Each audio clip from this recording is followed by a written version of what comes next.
होती है। 1952 पहला जनरल इलेक्शन, रामपुर से मौलाना आजाद चुनाव लड़ रहे थे, चुनाव हार गए। वहां से जो विपक्ष के उम्मीदवार थे उनको लगभग 20,000 वोट से जीता हुआ घोषित कर दिया, डीएम जो रिटर्निंग ऑफिसर होता है उसने, और उनकी पार्टी के लोग जुलूस निकालने लगे। तब तक पता चला, वायरलेस से पता चला प्रधानमंत्री जवाहरलाल नेहरू को। उन्होंने मुख्यमंत्री गोविंद वल्लभ पंत को फोन किया जी कि मौलाना को हारना नहीं चाहिए। तो उन्होंने कहा अब तो रिजल्ट डिक्लेयर हो चुका है।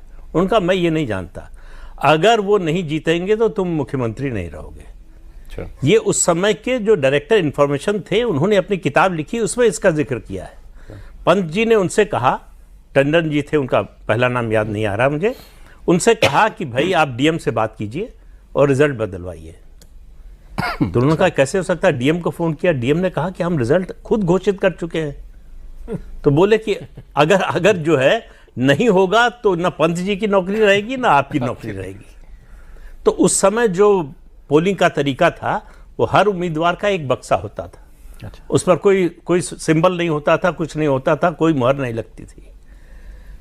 ये जो है सौरभ जी का बक्सा है, हम सौरभ जी को वोट देना चाहते हैं, उस बक्से में हमने बैलेट पेपर डाल दिया। तो जो जीता हुआ कैंडिडेट था उसके बक्से से निकाल के वोट मौलाना आजाद के बक्से में डाल दिया गया। Oh my God. और उनको जीता हुआ घोषित कर दिया गया। ये किताब में लिखा गया। ये किताब में लिखा गया। Oh my God.